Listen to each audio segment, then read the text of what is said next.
haere mai, and welcome to Cult Chat, the podcast where we talk about coercion, control, and all things cultish. I'm Dr. Caroline Ansley. I'm a medical doctor. As a child, I lived at the Centrepoint community, a notorious cult in New Zealand, and now I run a website that advocates for the former children of the community. I'm Liz Gregory, and I run the Gloriavale Leavers Support Trust, and I'm privileged to walk alongside people after leaving this group as they embark on their new lives. And I'm Lindy Jacob. I'm a former member of the Exclusive Brethren, and I'm part of the Olive Leaf Network, a new initiative in Aotearoa to support leavers of high-demand religious groups. Come with us as we unpack the cult playbook. We'll be talking to experts and leavers of coercively controlling groups, and we will call for Kiwis to cult-proof their lives. Come with us as we traverse the cultiverse.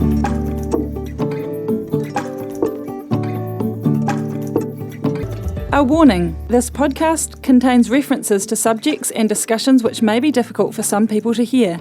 Please take care of yourselves and your whānau when listening.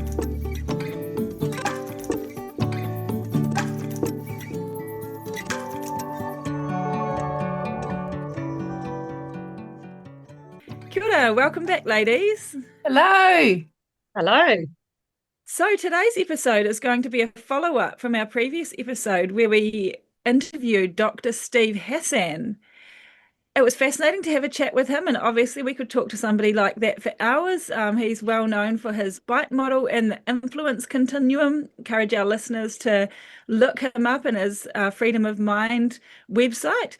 But the topic in particular that we were wanting to talk with Dr. Hassan about was actually that of cult apologists. And that was because he had happened to reach out after listening to a discussion with a friend of the show about that topic.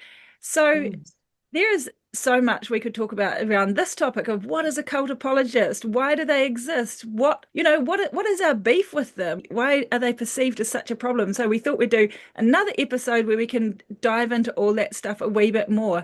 So does one of you want to kick us off? What, for our listeners who aren't, too aware of the terminology, what is a so-called cult apologist?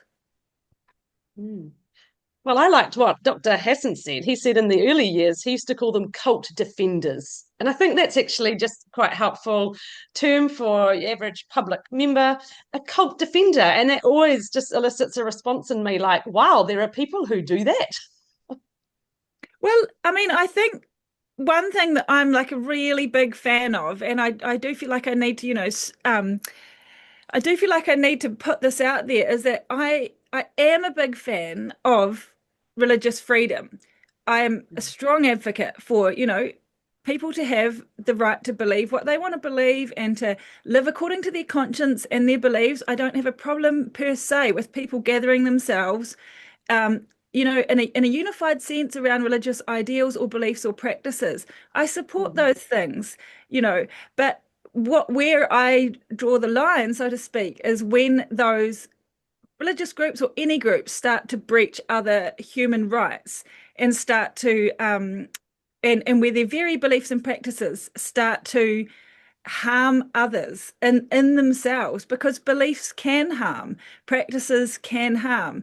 And so that's where I draw the line. And so I think from my perspective as someone who's, relatively new to trying to understand the particularly the academic world when it comes to culty things, from what I've seen, often the so-called cult apologists are sociologists by training. Sometimes they're not. Sometimes they're lawyers or just come to be in that kind of a role for other reasons.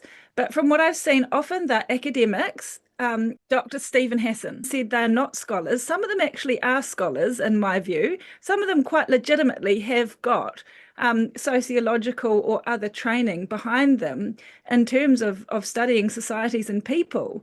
But where it seems that the problem occurs for those of us who care about the negative impact of cults, where the problem occurs is when they are so keen to defend those groups' so-called religious rights that they almost seem to be turning a blind eye to the harms of those practices, and that's where it's tricky, and I think if if you're a sociologist studying the Aztecs who engaged with child sacrifice, you might have a desire to try and sit back and be the objective outside party, just recording this, just recording what these people say and do. But actually, in today's environment where we know and care a lot more about the ethics of the human rights and the rights of a child, you can't just sit back and so-called objectively observe and record this stuff and leave it at that. Or, if you're researching female genital mutilation on the Horn of Africa at the moment, like, yes, you could sit back and objectively record what's going on, but I believe you also have got a moral obligation to do something about the very real harms that are happening. And our argument, those of us who use the term cult apologist and who care about it, right? We're arguing a similar thing. We're saying you cannot just neutrally and objectively record and observe what these groups are doing. If there are very real harms happening, you've got a moral imperative to make a judgment call and to do something about it. There's also a legal imperative as well, because like in any other context, a lot of the stuff that goes on is actually criminal. You're right. There is a legal imperative. It's not just cultural. It's like you could argue that in Eastern Africa, it's a cultural practice, and that we should respect cultures that wish to perform such activities on girls. It's part of their cultural practice to do genital mutilation of girls. So that's the argument. It's respecting and valuing the culture. But like actually, in many of the localities where these events are occurring, if we move it into the cult context and we think of the new religious movement idea being respecting the culture or uplifting the right to religion of these organizations. Well, actually, so many of them, like in the case of the Children of God, the Family International, which if we flicked back to our interviews with Maria Esquerra, because she's from the Children of God, and that's her kind of her particular passion is that background in that group. That was a group where cult apologists actually got involved at a time when attention came on the Children of God International about children's rights and welfare. And I think that was in the 90s. And I know it was in Australia, though I actually think it might have been an international legal case in that case. And cult apologists stepped in and dissuaded the legal system from the evidence that was coming to light. And so actually there was criminal activity going on, harming sexual abuse of children, sexual interactions between adults and children that was being covered over actively by, and that happened in Centrepoint as well. There was investigations going on, and the police in this case, a superintendent, police officer, constable, something like that, was actually stepped in and stopped the police from taking further action. And it was later discovered that police officer, that senior police officer, was actually in cahoots with Bert Potter. And that senior police officer who stopped the less senior investigators from examining and exploring what was happening to Centrepoint in the early 80s, I think. The senior police officer was actually a pedophile. In cahoots with Potter, a pedophile. So that's why I asked the question, motivation matters. And what I hate to reflect on the fact that those children in these groups get let down in so many ways. They get let down firstly by the group or the group leader. They get let down by family and others around members who don't stand up for them. And then they get let down by these academic scholars when there's an opportunity for accountability. And they're spending their time, sabotaging the activities of anti-cultic groups. I find it abhorrent, actually, and it doesn't sit right with me. I think, in terms of motivation, I think there would be a broad spectrum there. Like, I listened to Eileen Barker's talk at ICSA, which Kaz, you raised it in our previous discussion.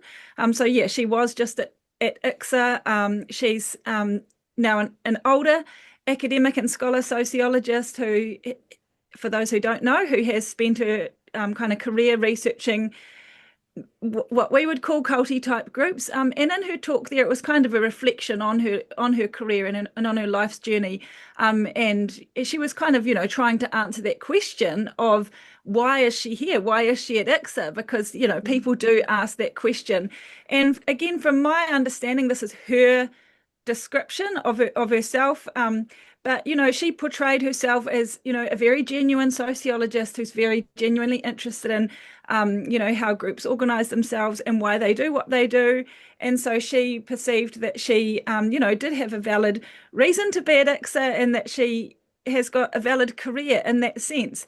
And in one sense, she's right. She has research groups. And again, I do think that these groups, they have a right to have people who defend their worldview, and when it's not talking about harms, they've got the right to have people go along to their meetings and research them and all that kind of thing. But yeah, to me it seemed like she was naive. So again, you could come back to motivations, and you can ask, and I know she has had accusations like other cult apologists of receiving money, receiving funding to do this so-called research. There's allegations of getting expensive flights and going to interesting places and experiences with these groups. Could be all of the above. Maybe it is quite lovely to be the academic that gets flown about places and gets to observe curious rituals. Like, that does sound fascinating. But to me, to totally ignore the harms that a group's causing and to not listen to the survivor voice. If you were being very generous, you would say that it was naive.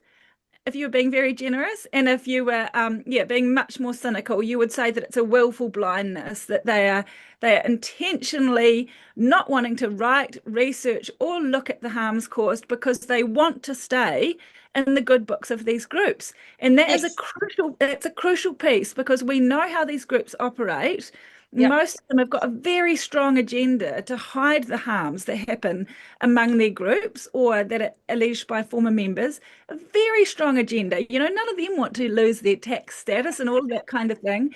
And so if they allow an academic or a researcher with credible, with a credible organization to come in, and then for that person to actually release credible data on the harms in their group, that's... Yeah. So that's a really important piece, because the academics that I've talked to are doing this dance in this area. When I've, tried to press around things like that, they're doing this very careful dance because they're trying to, for want of a better word, cozy up to or coddle relationships with people on the inside, because they've got this door open, sometimes a very tenuous, fragile door, to have face-to-face interviews with current members who are normally forbidden to speak to outsiders. They know that if the second they write something negative or critical of the group, that door will shut, and they lose their window to this insider knowledge. And that's their work, their life's work. But, I don't know that Eileen Barker I don't know if we can put her in the naive category, because there's quite a bit of work been done and exposed on Corvaglia's blog. And there's a lot of revelations about what went on. Luigi Corvaglia. Thank you. He works for, he's got a role in FECRIS, the Federation, it's a European equivalent to International Cultic Studies Association. Stands for FECRIS, I've forgotten what it stands for. He's a psychologist, an academic. He's published lots of stuff. Yep. Yeah, so I found the blog really helpful, because he actually revealed, and like in the 1980s, there was a small group of professionals, and they were new religious movement sort of scholars and lawyers and other representatives. And it ended up that there were a meeting of professionals, maybe 12 to 15 of them, at professional conferences, and they had meetings aimed at creating strategy to neutralize cult critics. Now, that is not naive. Now, Eileen Barker was part of the group, and David Bromley, and Professor Haddon was as well, and he wrote a memo, and it was never supposed to be published, and it was published against his wishes. And in the memo, the quote said, Barker has taken a very significant step towards neutralizing the anti-cult movements in the UK. So this was not naive interest in just cultic groups and from a sociological perspective. No. There was a deliberate group of people discussing how to shut down the anti-cult rhetoric. And sorry, that's going a step further. That is sabotaging activities, that is silencing victims. The special word is neutralizing, delegitimizing the concept of brainwashing.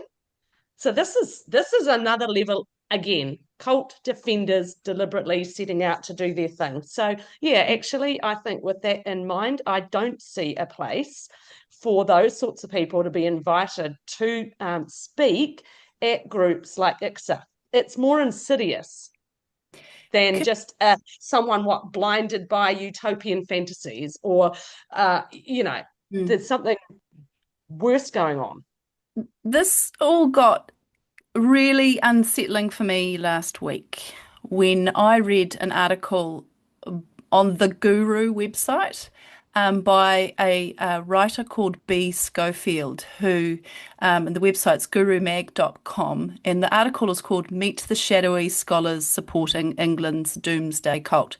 So I read this last week and shared it with a number of people, who many of whom are survivors, some Scientology, some Children of God, others, and some professionals, and shared this article with them, and a Jehovah's Witness, 2x2s.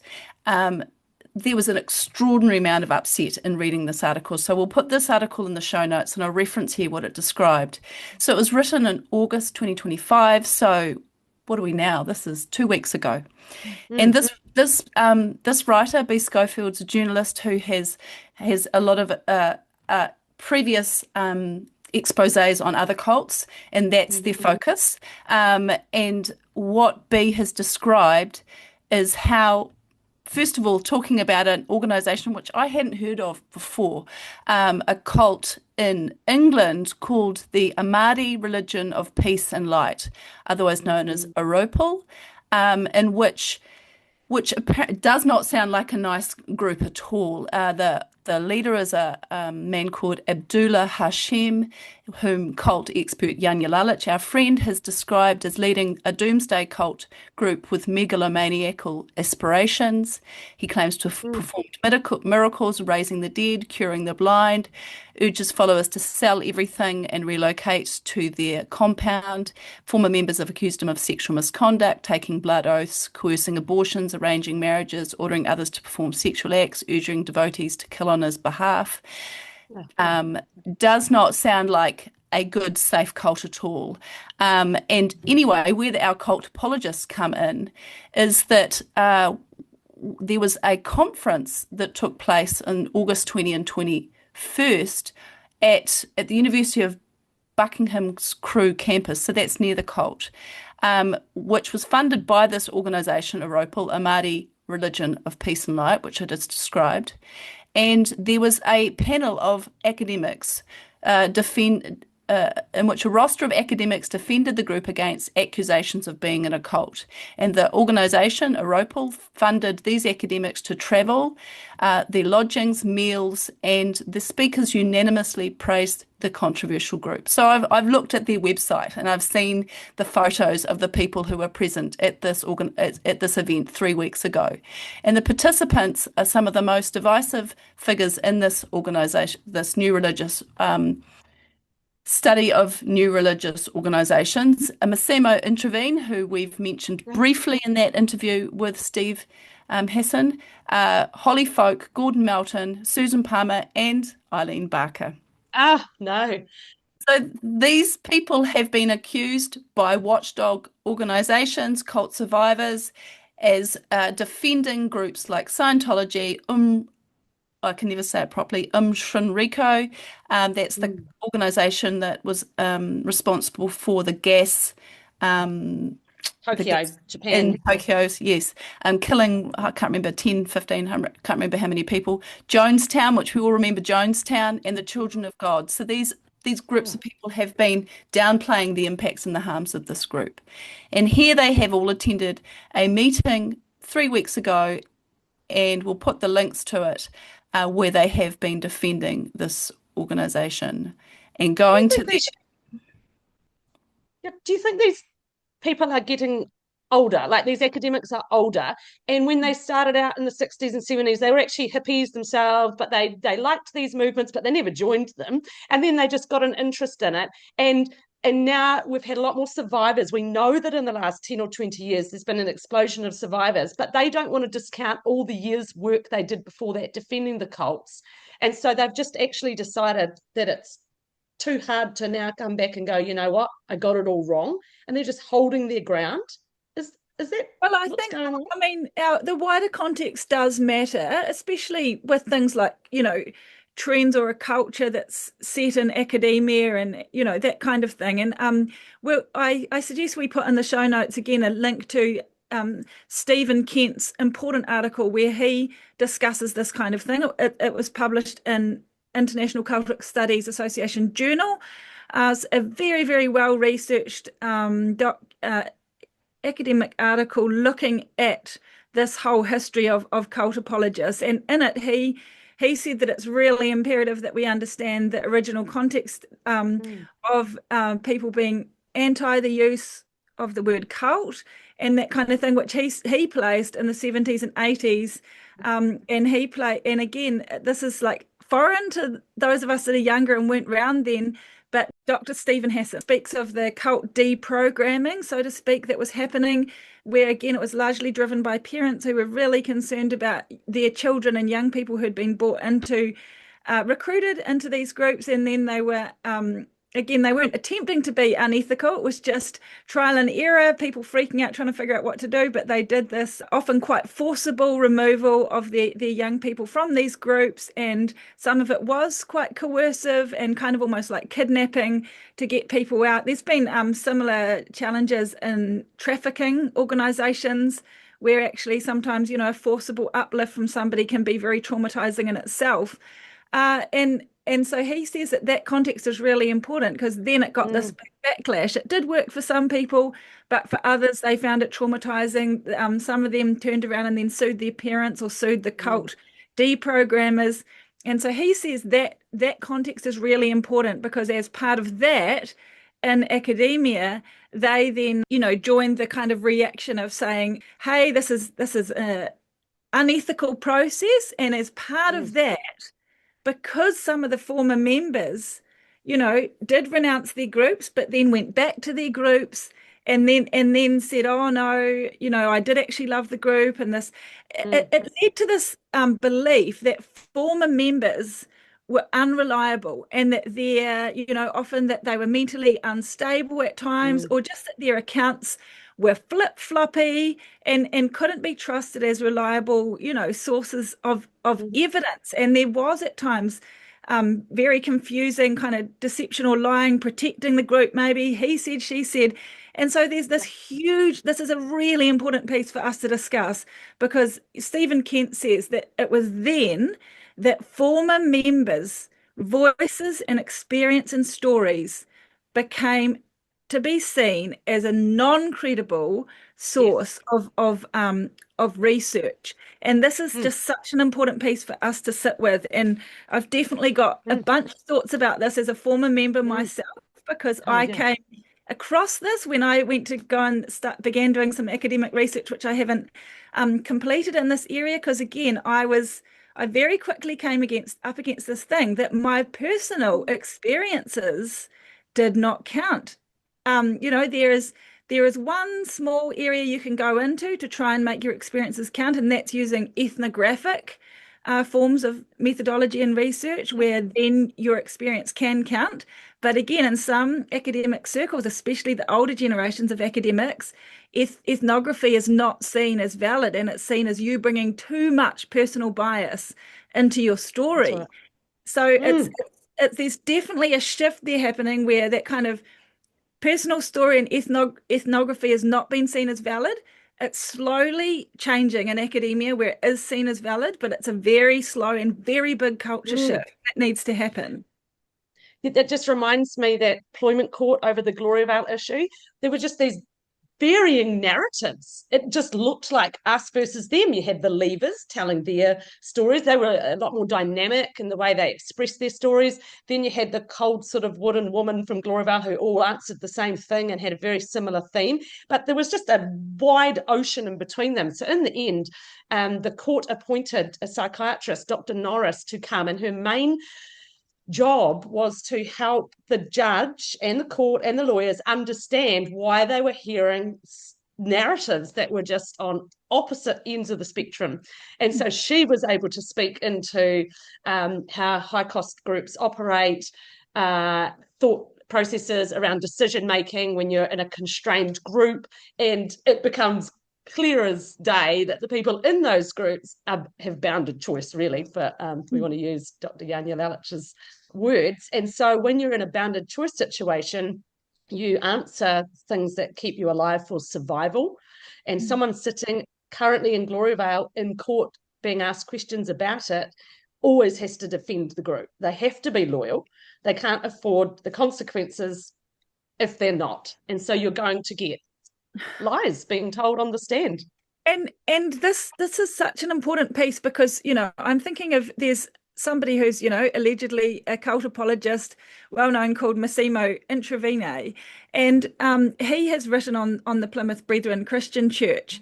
And the thing that interests me here is that, you know, I'll just read out, for example, something that he did write about this kind of area. He said, anti-cult literature is this was in a review on a book called The Days of Rain, which was written by a former member of the Brethren. Anti-cult literature is normally repetitious and rarely of interest for scholars. Atrocity stories by apostates, the technical term used by sociologists to designate angry ex-members who have left groups they regard as cults, in particular, tend to repeat the same cliches. So that there is a really good example of the viewpoint of so-called cult apologists. So, you know, viewing the ex-member stories are repetitious, that they repeat cliches, that kind of thing. And it's just like, hold on a minute, like, hang on. Yes, you know, I've got a friend who says if you were to interview former members of the concentration camps in World War II, their stories would be repetitious too, because they're experiencing, because they're true, and they're experiencing extremely clear patterns of behavior and phenomena that are repetitious. And so, of course, it's going to sound very similar.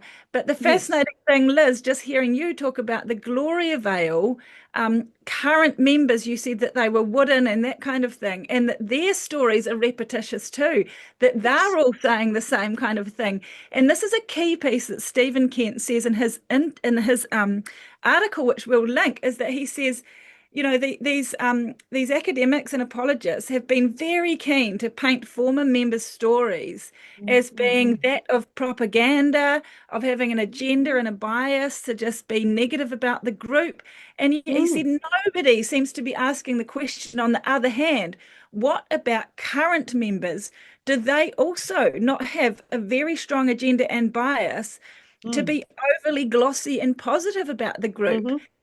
And why is it that current members' words and stories and voices are viewed as absolute truth, and former members are viewed as biased and not absolute truth? And he says we desperately need some balance. We need to listen to both sides of the story, and we need to acknowledge that both sides have got agendas that relate to their motivations that we need to also look at. Well, Kent and Swanson went on to actually do that test, and they did, and they tested, and actually they found that it appeared that current members were more likely to be liars. However, they don't want to discount that anyone's narrative can have untruths in it. Sorry, just to make that clear, when you say they tested it, they looked at 2 court cases that were very public and well-known court cases, and those court cases, in the court cases, it was the current members who were found by the judge, legally found, to be the ones engaged in deceptive and lying behaviour. It was the current members. That's right. Just to make sure that clear. We've got a great example of this here in New Zealand, which we can compare and contrast. In the 2014, 15, 16 documentaries that were done on TVNZ, our national television channel, which were all about the wonderful life that you can live in Gloriavale. A bit kooky, a bit different, lots of butter tuning, but, you know, ultimately a wonderful place to live, versus the more truthful, less propaganda survivor focused, not working with the leaders to make it nice and glossy, a version that came out in 2024, Escaping Utopia. So the reason I bring that up is because my 14-year-old watched one of the glossy approved by Gloriavale documentaries in English last week. And he came home and he said, Mum, I watched a Gloriavale documentary. He knows I'm into this stuff. And he said, and I said, oh, which one? Which one did you watch? And he very quickly said, we could tell. It was obvious that it wasn't just what they were saying, but there were other things that made you realize in that documentary that it wasn't all good and all right here. And maybe he's got a bit more information. 10 years later, we all know a bit more, and he was taught to look critically at it. But we've got it filmed. We've got lots of versions of these examples filmed, and we can see what people inside say, and we can see what they say 10 years later when they're out. In particular, in that case, there was someone in both documentaries, Pearl Valor, right? Yes, she was in both. She was in the glossy propaganda piece, and then 10 years later, she's in Escaping Utopia, telling the truth of what it was actually like for her. So, now, are they considered cult defenders? I think that production company, I consider them cult defenders, because they, in order to be able to produce that original 3 series of glossy Gloriavale Utopia, A World Apart and A Woman's Place and Life and Death, they clearly had to do a deal with the Gloriavale leadership. They would never have been allowed in there if they thought for a minute that it was going to look poorly on them. I know that Gloriavale leadership got the right to veto. I know they got the right to look over it and give the tick for what went in. I know that they put forward the actors, and I'm going to call them actors. They put forward the actors for that. And I know that for them, the people that were in there being videoed, they knew that they were putting on a good glossy show. I don't believe for a minute that production company could have gone in there and spent all those months in there and not had an inkling that there was wrong going on. I know that's not true. And yet they continued. They went back for a second round. They went back for a third round. And recently, as it stopped being, over the years, you could watch it for free on demand when that time ended. Just last year or the year before, they've set up their own website company, and they're selling the documentary. You can download it and watch it as a series, that 3-part. Even now, knowing everything that's come out about Gloriavale, they're profiting off it. Leavers are furious with them. And that's maintaining a story that is directly suppresses the truth. So why? Yeah, and just to add to my personal experience there, we had the same thing with, if ever an outsider for some reason got access inside of our meeting halls, which was very hard to do because the doors were locked to the meeting halls and the gates were locked every time we had meetings. But very rare occasions, somebody would be allowed in. Usually it was somebody who'd gone through a lot of hoops because they were trying to join. And, in my lifetime, I can remember this happening once in New Zealand. But I do know that Brian Wilson, who's one of the people that have been historically a very well-known sociologist in the UK, who is part of this whole kind of scene of them, but he did research on to the Plymouth Brethren Christian Church and was allowed into meeting halls. But again, it was, and I've seen what he wrote about them. And again, I have met UK brethren who were there at those meetings. One woman was a little girl, and she remembers things like that it was all very different, that it was very curated. They were all instructed not to speak of the elect vessel, which is the leader of the brethren, whereas normally meetings are full of his name and his teachings, whereas they were specifically instructed not to speak about him. And this woman even told me, she said it was so weird. We heard a very simple gospel preaching, a traditional gospel preaching on the blood of Jesus. And she said it was so weird because normally we never ever had those, because all the meetings were normally about the leader. Whereas so the content was carefully curated, the person who spoke was handpicked, and what people wore and So that's the thing. These sociologists are incredibly naive sometimes. They like to think that they're coming in and being able to objectively observe this group in their natural form, like scientists looking at mice and the wildlife or something. But no, everything about these groups has been carefully curated for the outsider view. You are an outsider. Those sociologists, they are outsiders, and they have had a view curated for them as an outsider. Yeah, so cults run on deception and manipulation, and so of course they're great at optics, impression management. I mean, that's their key. That's even the beginning of the recruitment process. It's right there in the way they operate. So it makes sense. Defending an organisation that you've only been given a glossy view of is one thing.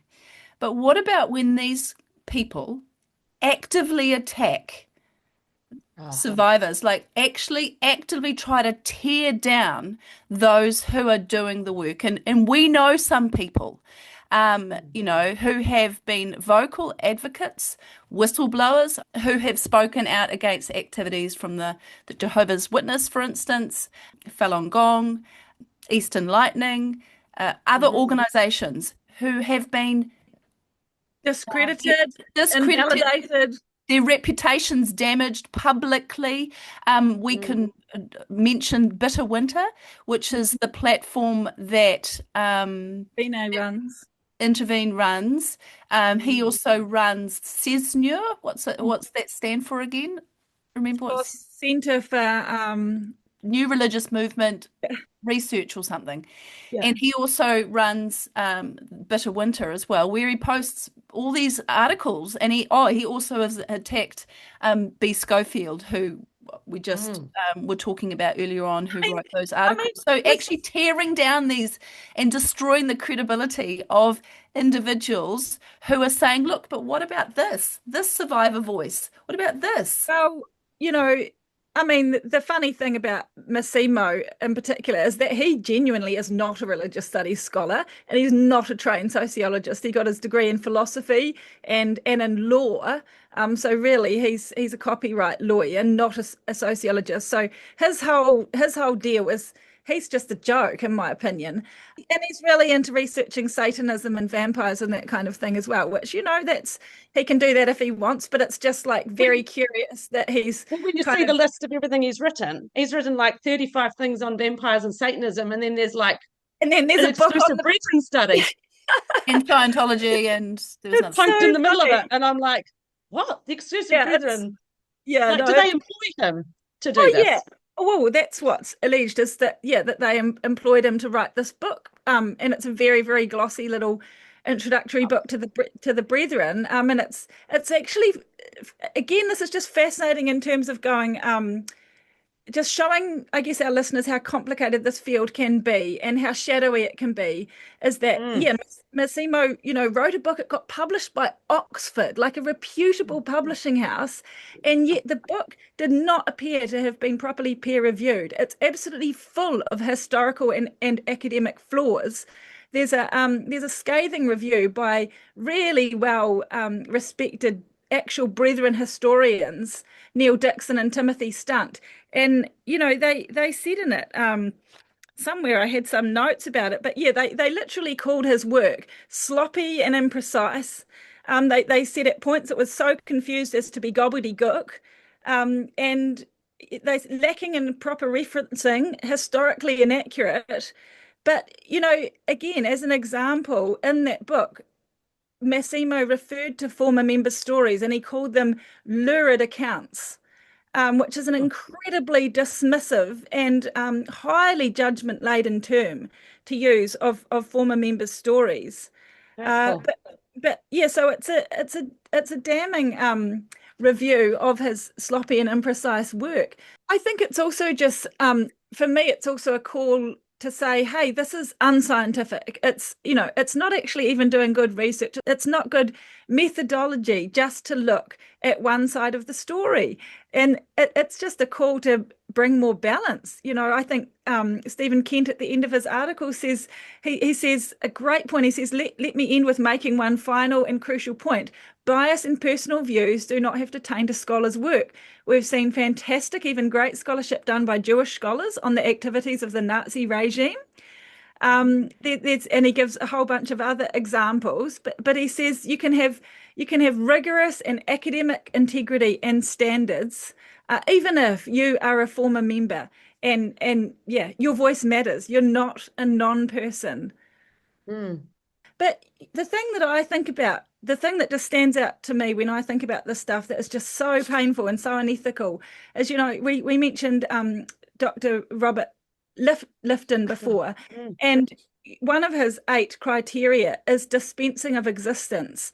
Yes. And when I think about this, what's happened and is happening to former member stories, I think, oh my gosh, our existence is being dispensed of by these so-called academics and sociologists and researchers. They are doing this very thing. They are literally buying in to the cult's agenda and the cult's narrative that our voices do not matter, that our existence is irrelevant. They are further adding to us the harm of what the culty group has tried to put on us already. They're joining forces to say, your existence is dispensed of. Your voice does not matter. Your experience does not matter. And I say, no way.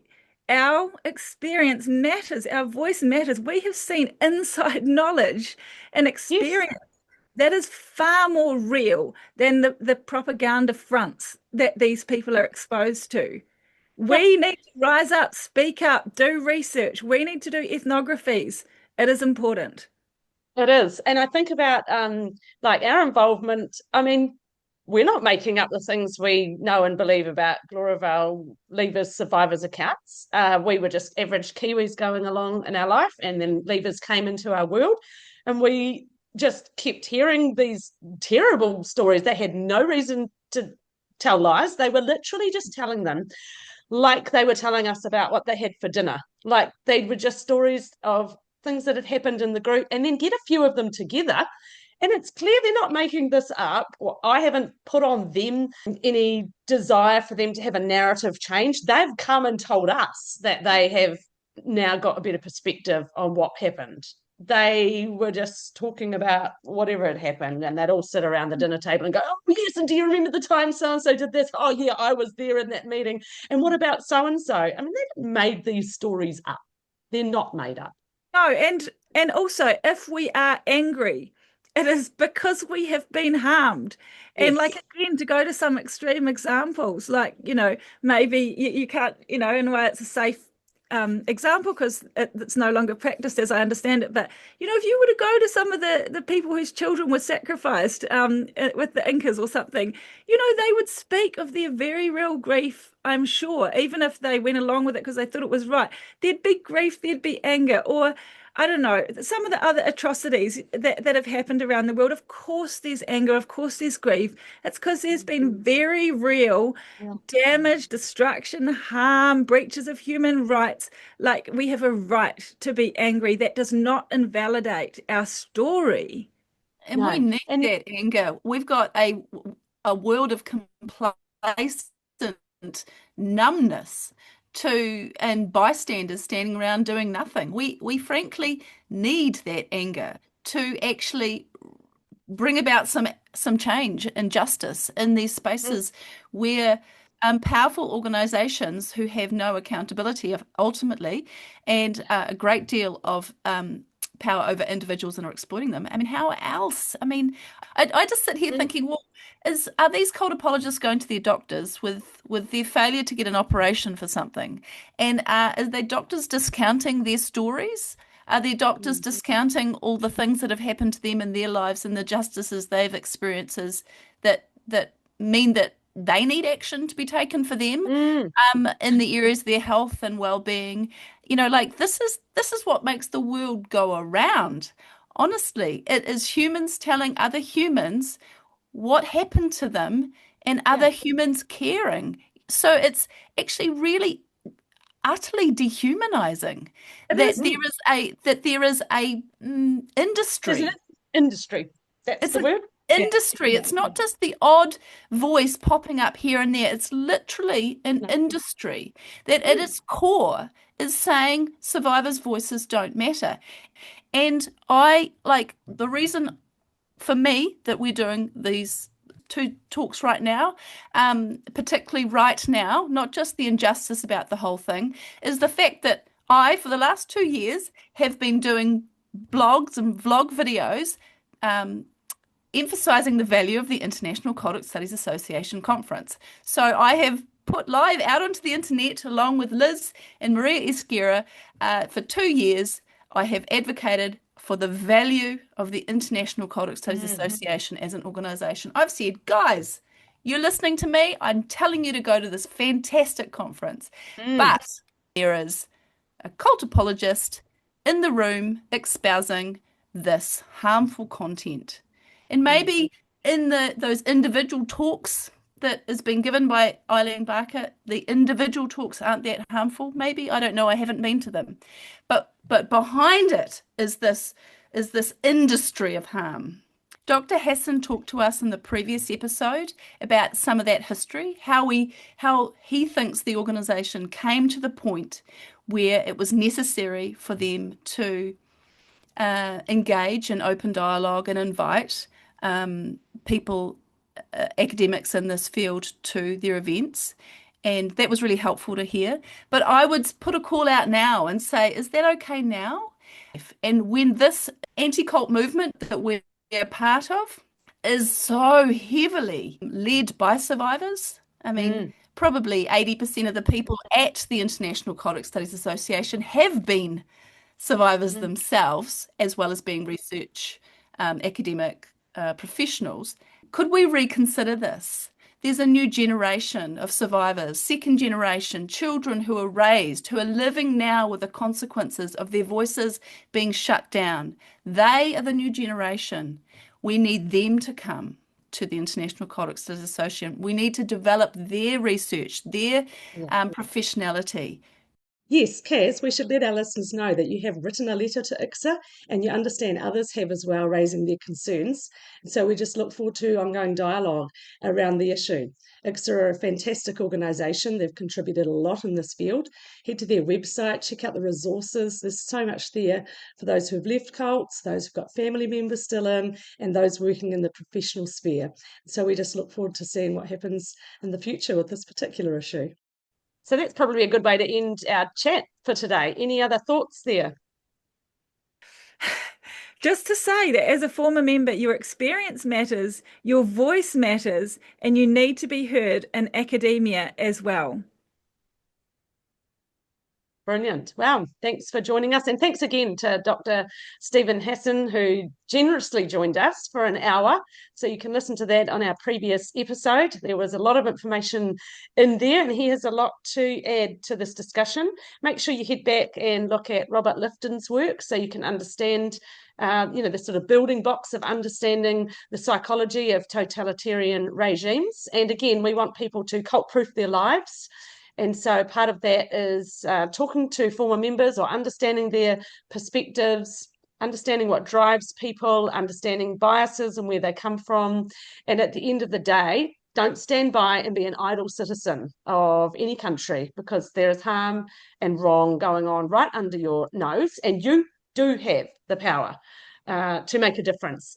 And we know that. And so we're encouraged to continue with our Cult Chat podcast. So join us for some more episodes. Head to our Facebook page and our YouTube channel, leave a comment, and join the brigade of calling out wrong. So join us again for another day. Thanks again, everyone. Ka kite anō. See you next time. Bye, everyone. If anything in today's episode was difficult or upsetting for you and you would like to talk to somebody, we encourage our New Zealand listeners to free call or text 1737 for support from a trained counsellor. Or you might like to visit the resources section of the Olive Leaf Network website, where you can find a range of organisations and resources that might be able to support you. We would also like to remind you that the views and thoughts and opinions that have been expressed in this program are the speakers alone, and Cult Chat does not necessarily endorse or share them.